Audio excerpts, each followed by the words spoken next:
Welcome to Stories That Matter. I'm your host, Doug Thompson, with my special guest, my dear friend, Clint Decker from Clay Center. And Clint's with, of course, he created and started Great Awakenings. And I had the pleasure of being with him from the beginning as one of the board members and right up till now. And that's about 120 years ago we set that up. It feels like we've aged at that much, maybe.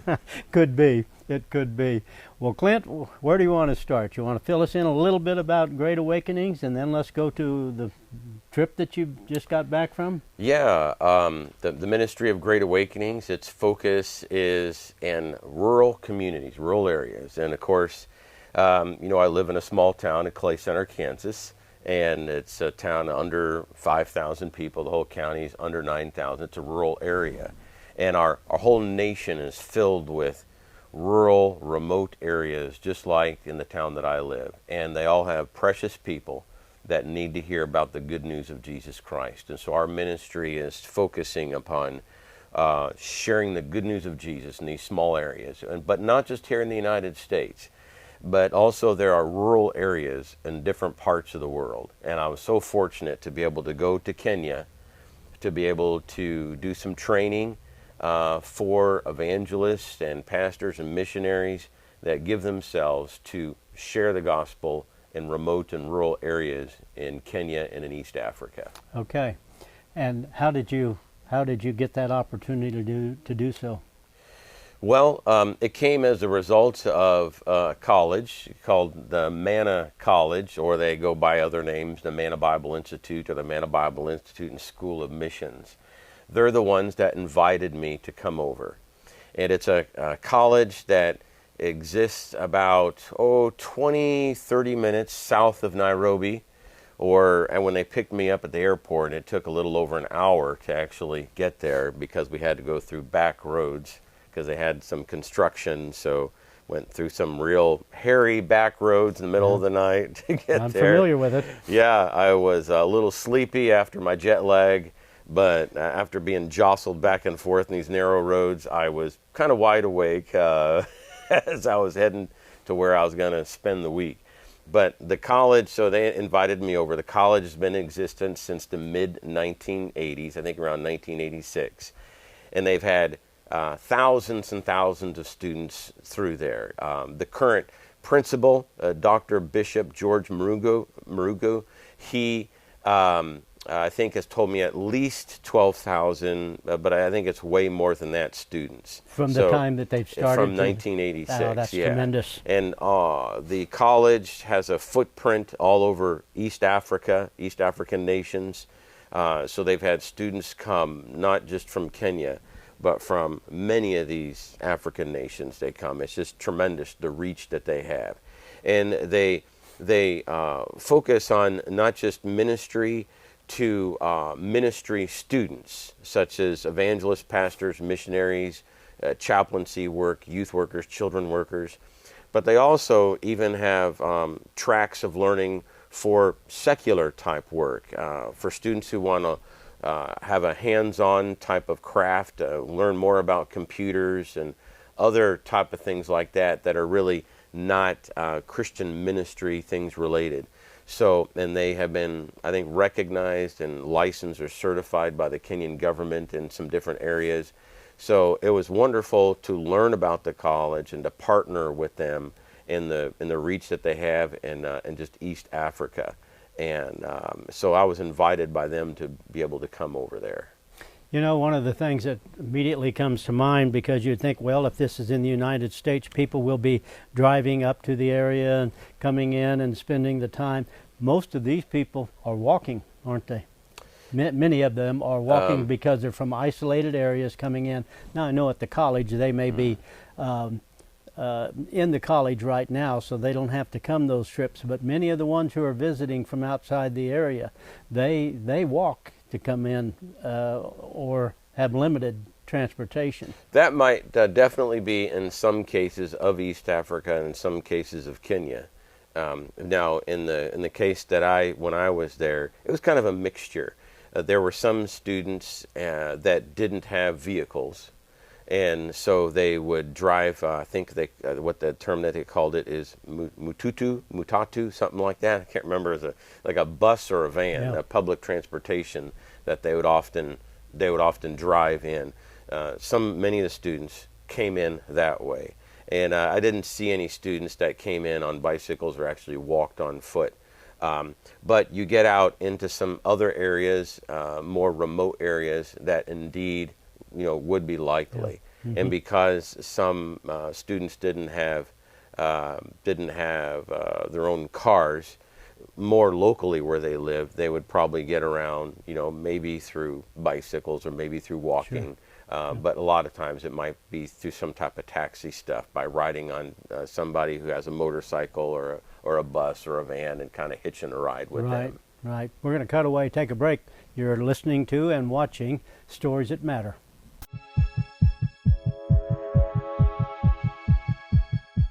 Welcome back to Stories That Matter. I'm your host, Doug Thompson. My special guest is, of course, Clint Decker from Great Awakenings out of Clay Center, Kansas.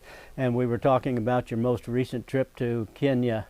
And what do you want to share with the viewers right now in regards to what Kenya was like? And was this your first trip?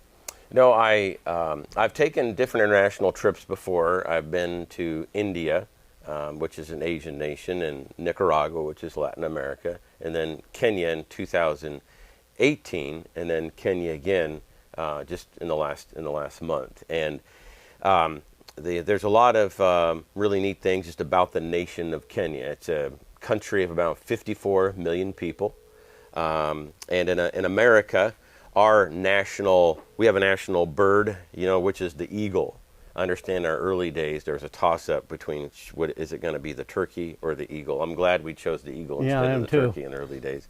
But in the nation of Kenya, the national animal is the East African lion. Mm-hmm. Of course, you can see some lions in if you go safari, and we actually went to an orphanage, an animal orphanage, which animals that are out on the safari lands and in the wild, if for some reason if they're not able to survive or they're injured or something, they're brought in this orphanage. And so we saw some East African lions there on one day that I took to do some kind of touring. Huge animals, aren't they? Yes. But Africa sits right on the equator. It was about 3 hours away from where we were located, so I wasn't able to see it. And it's a vast nation. With the east part of the nation sits right on the Indian Ocean. The west part is more remote, and then the central part is a little bit of a higher elevation, which is where Nairobi was. And also Kenya is noted for their coffee exports and their tea exports. I brought some tea back with me, and very, very good, tremendous, and brought some coffee and some tea. Just tremendous, and I got to be able to see where they grow some tea. Also, it's a nation, at least some parts of the nation, where fresh fruits they grow. They have their own mango trees, their own avocado trees, banana trees. Just tremendous fresh fruit. They're a people that eats healthy. Kenyans, just because of the type of things they're able to grow in their climate. So a wonderful nation, a nation that is also increasing, and on the spiritual side, religious side, it's dominated by those who identify as Christians. A supermajority of Kenyans identify as that, but there's the growing influence of Islam in Kenya, in part because in the 1990s, the Somalia borders the northeastern part of Kenya, and there was some upheaval in Somalia in the 1990s, and as a result, there was a mass exodus of Somalis crossing the border to come into Kenya, and many of them have never returned to just go back home. They've just set up roots and just begun to live and to call Kenya their new home. And so you have an ever-increasing growth of the number of Muslims that are trying to let their voices be heard in Kenya. So, and I saw the evidence of that when I got off the airplane in the Nairobi airport. There was a massive group of Muslims that had just returned from Saudi Arabia in a pilgrimage to Mecca. And so it was fascinating to be able to have a conversation with a Somali Muslim and just to see the influence of that growing in the nation of Kenya. You know, one of the things that as I study about what goes on around the world, why I know in some settings those two groups can be physically violent with each other, more so with the Islamic can be, if you're going to be Christian, then you're going to be gone. And in some areas that's true.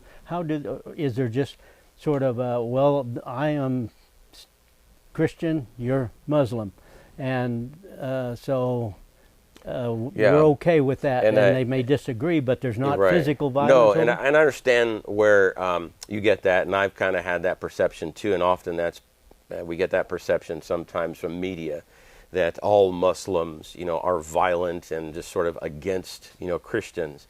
That's not necessarily true. Now, there is a significant amount of Muslims statistically that would be considered radicalized. I think I've read the number maybe around 20% or so, which is significant when you look at the number of Muslims in the world. But the majority of Muslims don't attack Christians, and they're not out to persecute them. They can live peacefully with Christians. And I had a conversation with a man named Abe, who is a Somali Muslim, at the Nairobi airport as we were going through customs. And I shared with him my Christian faith, shared with him the gospel, and we talked about the Quran and Muhammad and Allah. And it was a peaceful conversation back and forth. And I think with the majority of Muslims, that's the way it can be. But you do have some dangerous places, even in Kenya, in the upper northeast, that borders Somalia. That would be kind of a dangerous area for Christians because of a terrorist group named Al-Shabaab that kind of crosses back and forth over the border. That's an area that needs to be reached for Christ and can be a dangerous area. Okay, I have heard of that. Were you based at the college while you were there? Did they have a facility for you? And so every day, all the time, you were doing something at the college? Because I know you talked to a lot of people. Yeah, I actually lived at the African Nazarene University, which is not too far away from the college. So I actually stayed there. And then every day I would travel over to the Manna Bible College, which is where I would do my classes. And it sits on maybe around a 5-acre campus. They have different buildings. There is the college itself called Manna College, and they also have a church called the Manna Church. And it's associated with, affiliated with a religious organization called PEFA, which stands for Pentecostal Evangelical Fellowship of Africa. I believe I've got that right. PEFA is what it's called. And so Manna College and Manna Church are both associated with that. And so that's where I spent all day, was on that campus doing the teaching for the students. Would they have been in individual classes, or would it have been kind of an auditorium setting? It was, we were all together kind of in one place where we did the teaching from, basically I started like around 9:30 in the morning, went to 3:30 at night, or 3:30 in the afternoon, all together just as one solid group. And there was, I was told the number was around 100 students. They were anticipating around 50 to 70. But every day that number began to grow. 75, 80, 85, 90, 95, and on the last day it ended up showing around 100 students, with new students continuing to come in each day. And it was just a response. God just blessed the response based upon the material that was being taught. The students just kind of shared with one another what was being taught. And so additional students started to come in and want to be a part of the class, to where on the last day, I think the 100th student came in, not to be taught because the class was over, but just wanted a copy of the materials because of what he had heard about being taught. Yep. So it was wonderful. And that speaks volumes about what you're doing, because what you're saying is that those kids who were there, or young men who were there, went back and told others, and then they brought others with them and so forth. And we're going to cut away, take a break, but that's awesome. We'll be right back.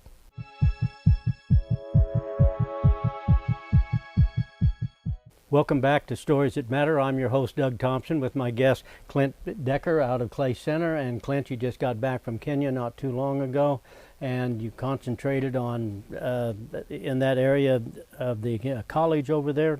Tell me what you concentrated on that the students were really interested in. The areas of ministry that I was involved with was the big thing was the training that I did. That took the bulk of the time. And then there were outreaches in the evening. And then there were miscellaneous speaking engagements that I had. But the main feature of why I was there was for the training. And the college offers a number of different classes. So this was called evangelism training. And so it was not for some things the college does for credit, so that students can go on a particular track, a particular course, and get a certification or a diploma for something. This was not aimed at the students for certification or diploma. It was just sort of a general call, all those who are associated with Manna College, hey, we're going to have this evangelism training. Anybody would like to come. And then they provided a certificate simply of completion at the end.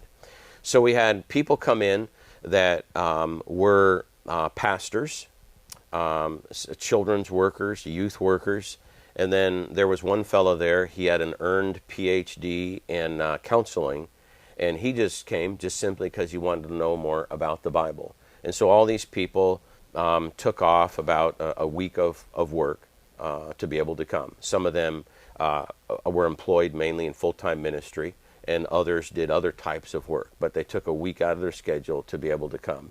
And so there were men and women, and there were all ages. There were teenagers as well as some more older students also. So when we use the term students, we kind of think of 20-somethings, but it's a little bit different in Kenya when you talk about students, doing some type of study, beyond high school. It's a different kind of age group.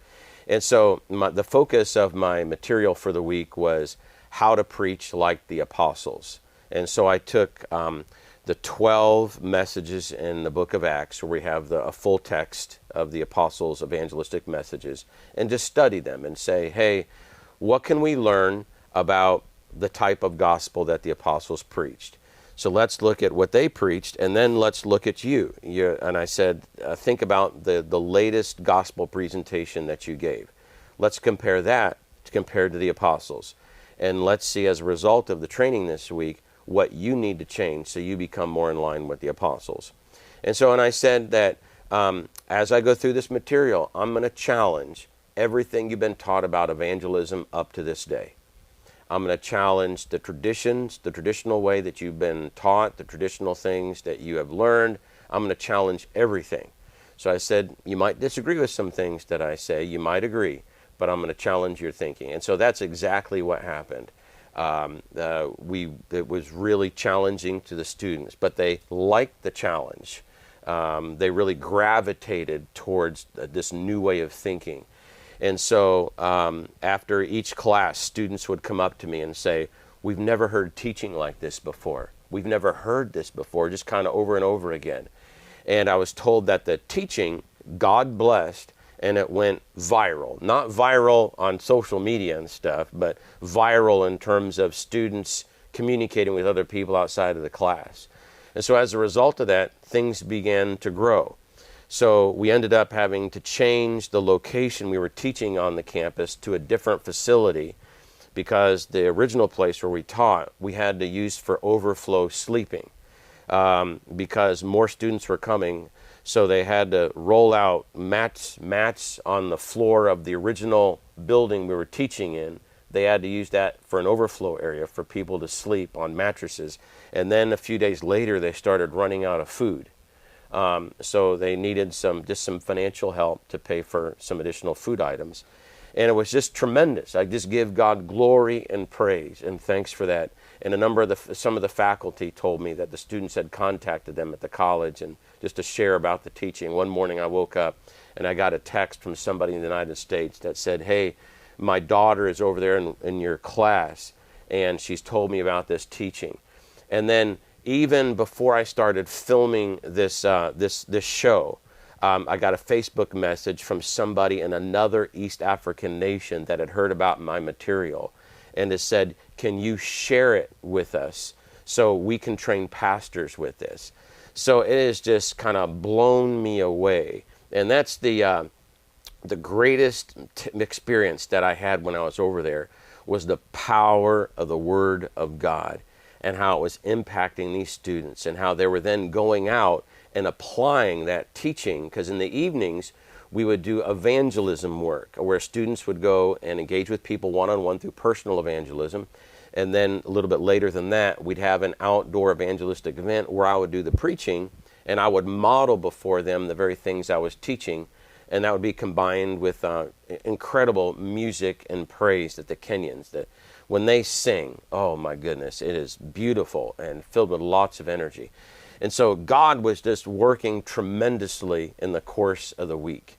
And I just give him praise and thanks for that. And in addition to the two forms of outreach we had, God provided other speaking opportunities.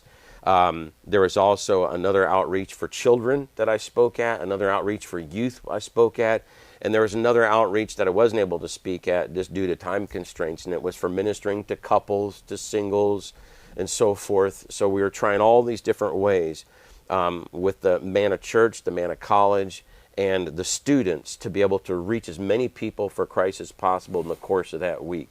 And in the area where we were doing a lot of the outreach, it was largely a Muslim area.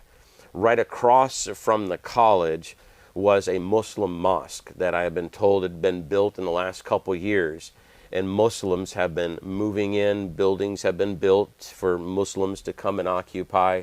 And so the last couple years, the whole dynamics of where the college is located has completely changed. So it's provided a whole different form of ministry for the school or for the college as well as for the church. And so we had Muslims that we were sharing the gospel with, and some of them were coming to faith in Christ. So it was an exciting week on a lot of different fronts, and just what God was doing. And I'm still learning more about it, because I came home, but the college is still sorting through, like they're doing follow-up with some of the people that have made professions of faith in Christ. They're remaining in contact with the students. So I'm still looking forward in the days and the weeks ahead to continue to get feedback, to hear the really bigger story of what God did in that one single week I was there with all those students. Clint, that's absolutely amazing. We're going to cut away, take a break. You're watching Stories That Matter with Clint Decker. Clint, thank you so much for making the trip to Kenya, the difference that you have made. Thank you for what you're doing with Great Awakenings, and it's absolutely fantastic. Thank you, my brother, and thank you so much for it, and God bless you. Amen. Hope you've enjoyed. See you next time.